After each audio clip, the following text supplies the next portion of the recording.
Hello mga ka-Zero! This is Lovely of 000 Vlogs. Welcome back to our channel. Today, excited ako kasi i-unbox natin itong EcoFlow River 3 Max. So ano nga ba itong EcoFlow River 3 Max? Ito ay isang power station na matagal na talagang nasa wishlist namin. So perfect ito para sa camping, traveling, and of course, backup power natin dito sa bahay. So, bago natin buksan, pag-usapan muna natin kung bakit ka ba mahalaga ito para sa amin. So, noong December 2021 kasi, natamaan ng bagyong Odette ang Cebu. And grabe yung pinsala niya. Mga 2 weeks din kaming hindi nagkakuryente. And yung mga pagkain namin, mga meat, wala na, hindi na namin naisalba. And then, sobrang init. Hindi kami makatulog kahit nung gabi. Sa labas na nga kami ng apartment na tulog ni Mao nun. So, sobrang hirap. Kaya, napag-isipan talaga namin na kailangan namin ito. And of course, pinag-ipunan namin. So, matagal-tagal din kaming nakapag-decide na ito na talaga kasi, syempre, nagre-research din kami. Marami naman tayo nakikita online na mga available na mga power stations. Yung sa amin lang talaga is kung ano yung mga need talaga namin na devices na backupan. So, ito talaga yung nakita namin na fit para doon. So, masaya lang kami kasi at least ngayon, finally, nandito na siya. So, bago natin buksan, syempre, intro muna tayo.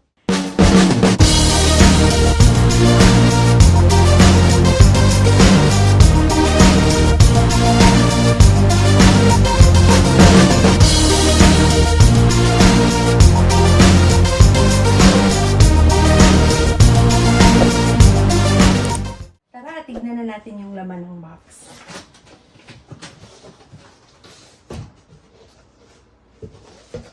Ayan. So, meron tayo dito manual.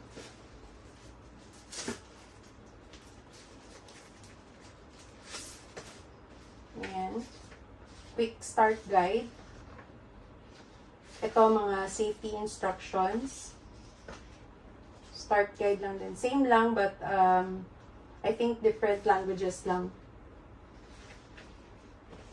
And then, ito, kailangan nating mag-download ng app.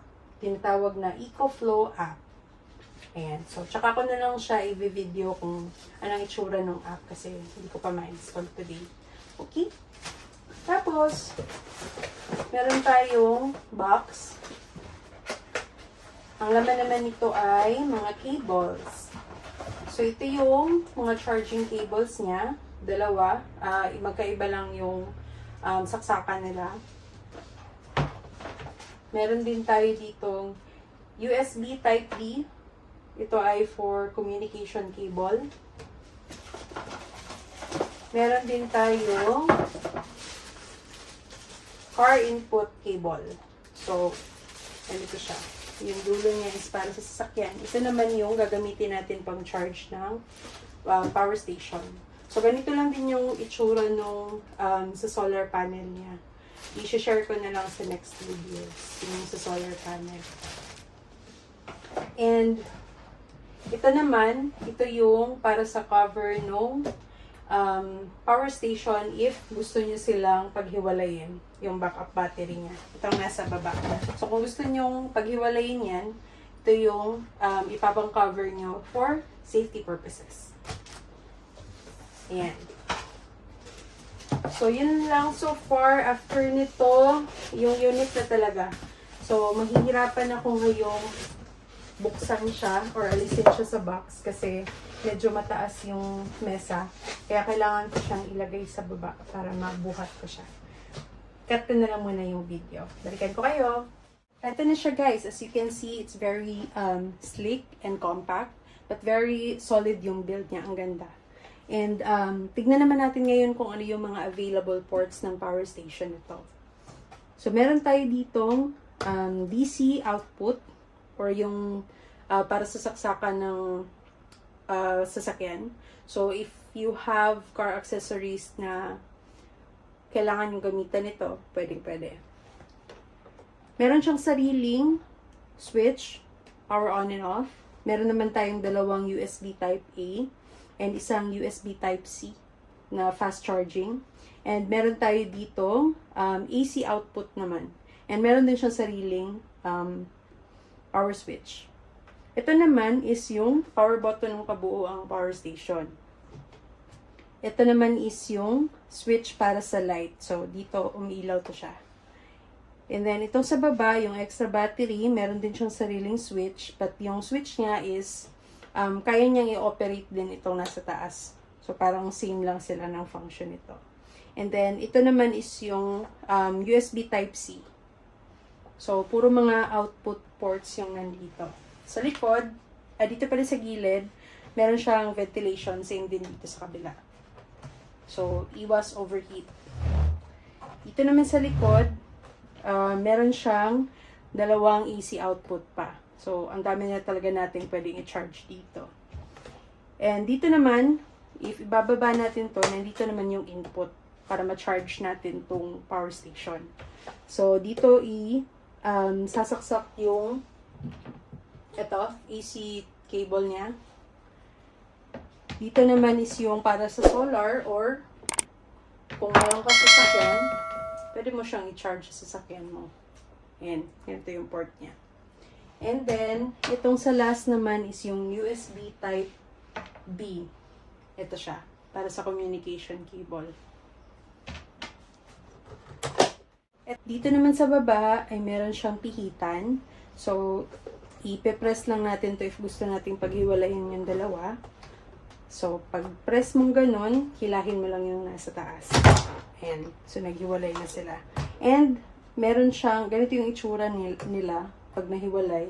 Kaya kailangan natin yung cover for protection. If kailangan mo namang ibalik, madali lang siyang ibalik. Ganyan lang. Ayan. Okay na yan. Pwede na natin siyang bitbitin kahit saan. So, very portable. Ang ganda. Pag-usapan naman natin ngayon yung features nitong power station na to.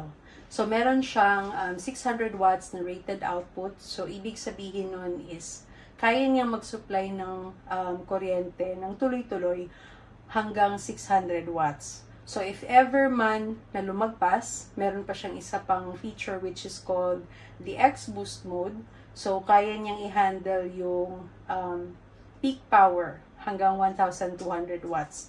So, very good para sa mga appliances na malakas sa konsumo like yung rice cooker, induction cooker, fan, mini fridge. Tapos may napanood pa akong video na ginamit niya to sa paglalaba using his Panasonic washing machine. So, ang tibay, di ba? Nakapagdalawang load pa siya nun. And then, isang feature pa dito is yung UPS or the uninterrupted power supply. So, ibig sabihin is kapag nawalan tayo ng kuryente, automatic siyang magsuswitch ng to battery mode in less than 10 milliseconds. So, tuloy-tuloy lang yung gamit mo sa appliances na naka-plug in dito. So, for example, yung sa desktop, kung naka-directly plug in ka sa AC wall outlet, and then nagka-brown out, automatic mamamatay din naman yung desktop mo, diba? But if meron kang UPS, so ito siya is naka-plug in sa AC outlet, and then yung desktop mo is naka-plug in dito, sample lang, automatic magsuswitch to in less than 10 milliseconds kapag nagka-brown out. And then siya na mismo yung magsusupply ng kuryente sa desktop mo. So, very seamless lang yung switching kasi less than 10 milliseconds lang. So, hindi mo mararamdaman yung interruption. Regarding naman sa capacity niya, itong nasa taas, it's 572 watt-hour. And then, itong extra battery niya is 286 watt-hour. So, in total, it's 858 watt-hour. So, pwede ka pang bumili ng extra pa nito. So, ibig sabihin nun, ang haba-haba na talaga ng runtime. So, depende pa rin, of course, kung ano yung mga devices na kailangan yung backupan ng power. So, sulit na din to sa price niya. And then, charging options naman niya is AC outlet or solar panel. But sa solar panel, maximum na input niya is 220 watts. So, kung mas mababa yung solar panel or wattage ng solar panel na kukunin nyo, hindi din ganun kabilis yung charging niya. So, mas maganda kung 220 watts na lang din yung kunin yung solar panel. So, pag AC outlet, yung charging niya is 1.5 hours. And then, pag solar panel, mga 4 to 6 hours siguro, depende sa panahon. So, try natin sa next video kung 1.5 hours ba talaga kapag AC, and then i-try din natin i-charge siya using the solar panel. So, bumili kami ng solar panel na nito. It's sold separately. I-video na lang namin sa next, and then para ma-testing na din.